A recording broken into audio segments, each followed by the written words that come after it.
Aparna Yadav Bharatiya Janata party के समर्थन में अभी भी खड़ी नजर आ रही हैं। इसके बावजूद भी कि उनको 2 साल करीब होने को आए पार्टी में, अभी तक कोई बड़ी जिम्मेदारी नहीं मिली। लेकिन अपर्णा यादव ने साफ कहा कि टिकट की लालच में वह बीजेपी में शामिल नहीं हुई थी। लेकिन जैसा कि आप जानते हैं, राजनीतिक है और राजनीति में हर कोई नेता, छोटा मोटा समर्थक भी टिकट की उम्मीद रखता है, बड़े पदों की लालसा रखता है। भले ही कहने के लिए कुछ और बातें हो, लेकिन मन में क्या चल रहा है वो सबको पता रहता है।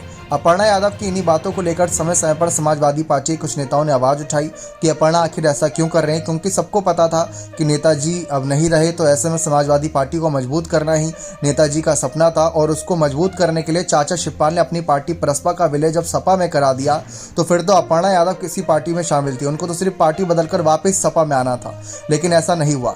और अखिलेश यादव से मनमुटाव की खबरों पर भी अपर्णा यादव ने अपनी बात रखी थी और उनका समर्थन किया था, क्योंकि समय समय पर मीडिया रिपोर्ट्स ये भी इशारा करती रहे कि अखिलेश नहीं चाहते कि अपर्णा चुनावी मैदान में उतरे, वह राजनीति में आए। डिंपल यादव हैं, वो उतना काफ़ी है, लेकिन अपर्णा को वह राजनीति में नहीं देखना चाहते, चाहे सपा से चाहे भाजपा से। लेकिन इस पर अपर्णा यादव ने भी अपनी बातें साफ रखी थी। उन्होंने कहा था कि अखिलेश यादव जेठजी हैं और परिवार की भूमिका नज़र से देखा जाए तो मैं उनका खूब मान सम्मान करती हूँ, उनके समर्थन में रहती हूँ। जो भी वो फैसला लेते हैं, नेताजी के बाद तो घर के मुखिया वही हैं, जो भी वो फैसला लेते हैं उसको माना जाता है, परिवार का हर सदस्य स्वीकार करता है। लेकिन रही बात राजनीति की, तो राजनीति से थोड़े बहुत अलग विचार हो जाते हैं और वो विचार सपा के खिलाफ या उन परिवार के सदस्यों के खिलाफ नहीं है, वह सिर्फ जनता के प्रति मान सम्मान और उनकी सेवा भाव के हैं। तो अपर्णा यादव की बात सबका दिल जीत ले गई।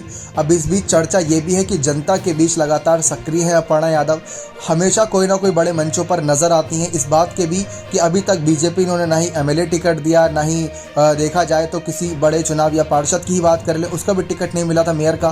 तो इसके बावजूद भी कहीं ना कहीं अपर्णा यादव जनता के बीच अपनी सक्रियता दर्ज करा रही है। और ये बात बीजेपी भी देख रही होगी कि बिना स्वार्थ के अभी अपर्णा यादव काम कर रही हैं, तो कोई ना कोई फल इन्हें जरूर मिलेगा। लेकिन बीजेपी क्या सोच रही है इनको लेकर, क्या लोकसभा चुनाव लड़ाने को लेकर सोच रही है या फिर 2027 के विधानसभा चुनाव तक अपर्णा यादव को परखेगी।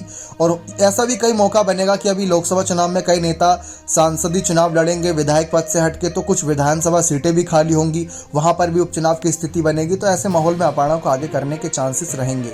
इससे पहले भी चांसेस बने थे, लेकिन तब आगे नहीं किया गया था। लेकिन अब की बार क्या मौका छोड़ा जाएगा या उस मौके पर चौका मारा जाएगा, देखना दिलचस्प रहेगा। लेकिन परिवार के साथ है अपर्णा, लेकिन परिवार अगर पार्टी है तो पार्टी के खिलाफ है। बने रहे चैनल के साथ। बहुत बहुत धन्यवाद।